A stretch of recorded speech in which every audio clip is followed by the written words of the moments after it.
What's up, everybody? It's your man's KJ the Great dropping another edition of All Sports Media TV. But first, I want to say, I hope and pray everything is great your way. Now, let's talk about it, man. We got breaking news in the sport of boxing, men's boxing, man. It has been announced just today that the Phenom, the current IBF welterweight champion, Jaron Boots Ennis, who is 31 wins, no losses, no draws, with 28 wins by way of knockout. He is signed with Matchroom Boxing. Eddie Hearn swooped in and got the deal done. Now, I know a lot of y'all like, man, I thought he was a free agent, blah, blah, blah. Well, let's break it down for a second. He's been out of the ring for close to a year. He was in a legal battle with his last promotional company, Now Boxing. Um, the previous owner of that, I believe his name was Cameron Duncan. He transitioned. He passed away last year.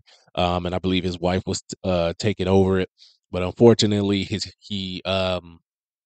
career was kind of stalling because he wasn't getting fights that he was expecting at the time.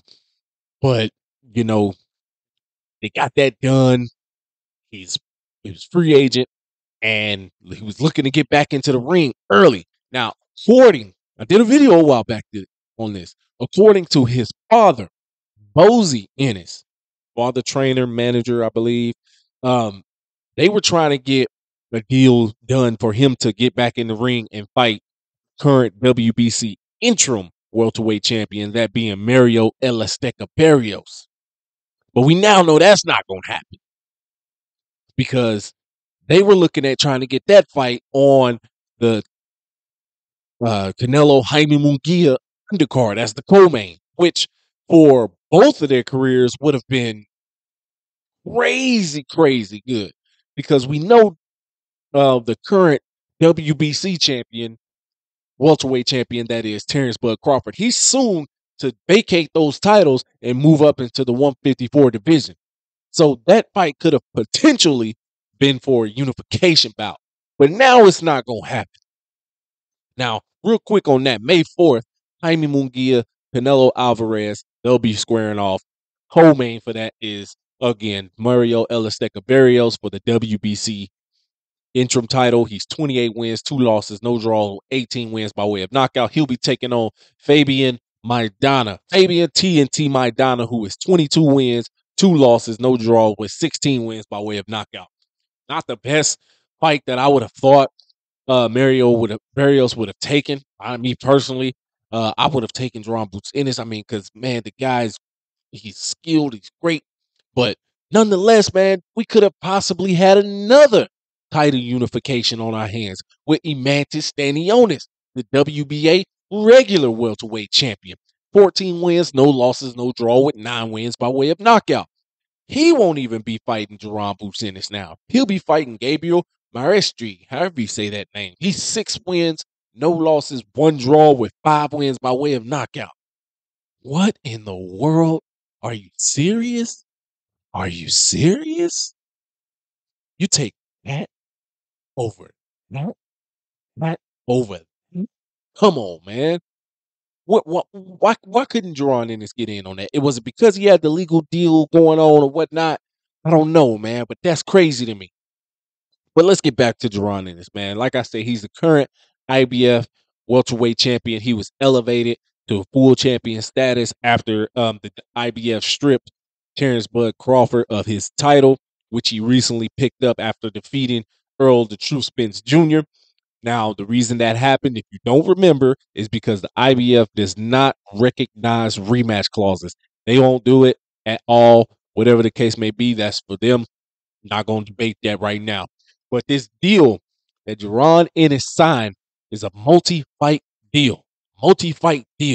And he is planning to make his return this summer. According to him, according to his father, they are trying to get him in the ring ASAP this summer.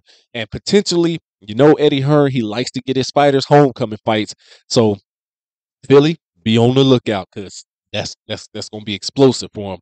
Now, it's no guaranteed set opponent right now, but one opponent that has been mentioned before, another opponent, I shall say, is David Avanesian, a former opponent of Terrence Bud Crawford, which, he's still ranked, I believe, in the IBF. I believe he's like number 8 or 5 in the IBF or something like that. Haven't looked at the rankings yet. But I mean, that's a decent fight for him to get his feet back up under him after being out for a year.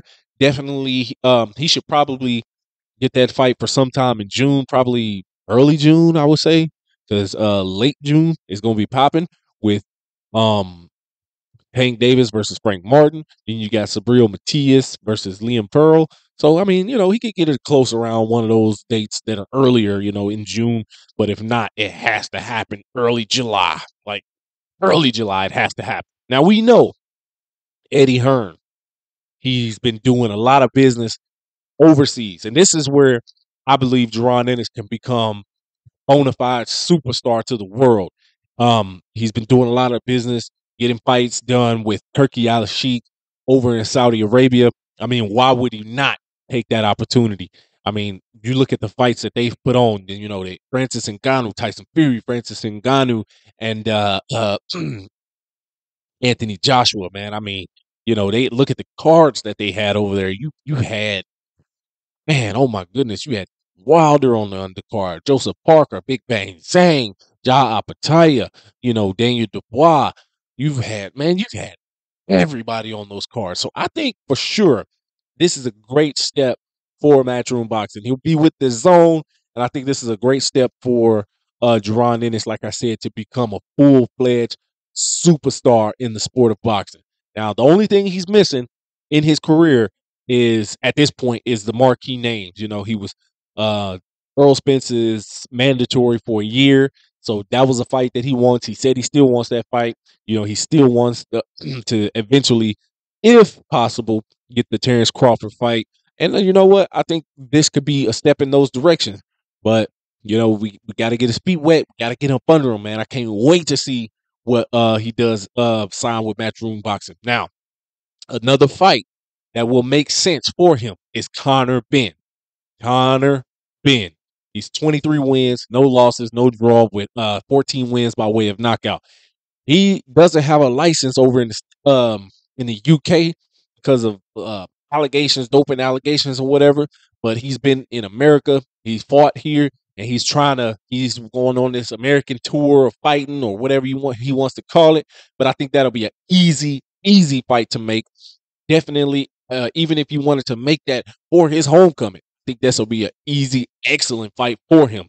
These are two guys who gonna go in there and put it all on the line. And I think we'll have a great fight with with those two guys. But let me know what you think, man. Do y'all think, man, they could have squeezed Jaron Ennis in on the Canelo Alvarez Jaime Munguia card, or do you think him having his own homecoming and signing with Matchroom Boxing sends him into a different realm as far as being a superstar in the sport of boxing? Thank you guys for tuning in. I appreciate y'all. Peace.